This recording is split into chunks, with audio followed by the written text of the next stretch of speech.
பிரியமானவர்களே, இயேசுவின் நாமத்தினாலே உங்களை வாழ்த்தி வரவேற்கிறேன். இந்த நாளிலே ஒரு வேத வசனத்தை காண்பிக்க விரும்புகிறேன். சங்கீதம் 86:17. கர்த்தாவே, நீர் எனக்கு துணை செய்து என்னை தேற்றுகிறதை என் பகைஞர்கள் கண்டு வெட்கப்படும்படிக்கு எனக்கு அனுகூலமான ஒரு அடையாளத்தை காண்பித்தருளும். பாருங்கள், தாவீது சொல்கிறாரு, எவ்வளோ உருக்கமான கதை பாருங்கள். எனக்கு முன்பாக எத்தனையோ பகைஞர்கள் எழும்பினார்கள்.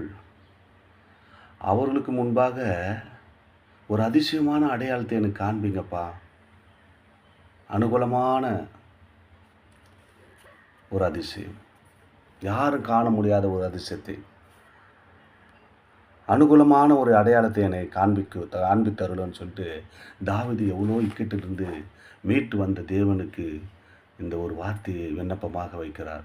உங்கள் வாழ்க்கையில் கூட அநேகர் சத்துருவானவர்கள் எழும்புவார்கள். உறவினராக இருக்கலாம், வேலை ஸ்தலத்தில் இருக்கலாம், அநேக இடத்தில் அநேக காரியத்தில் எழும்புவார்கள். ஆனால் கர்த்தர் அனுகூலமான துணையாக இருந்து உங்களுக்கு ஒரு அடையாளத்தை அவர் காண்பிக்க வல்லவராக இருக்கிறார். ஆமேன். நம் ஜெபிக்கலாமா?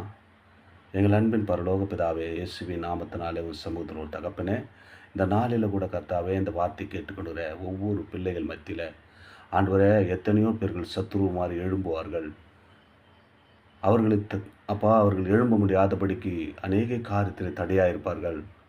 ஆண்டவரே, உன்னை நம்பி இருக்கிறாங்கப்பா, இந்த வார்த்தையை கேட்டுக்கொண்டிருக்கிறாங்கப்பா. அனுகூலமான ஒரு அடையாளம், அந்த யாரெல்லாம் அவர்களுக்கு முன்பாக நின்று தடை செய்தார்களோ அவர்களுக்கு முன்பாக ஒரு அடையாளமாக இவர்களை வைத்து ஆசீர்வதிக்கும்படியாக நான் ஜெபிக்கிறேன். ஆமேன். God bless you.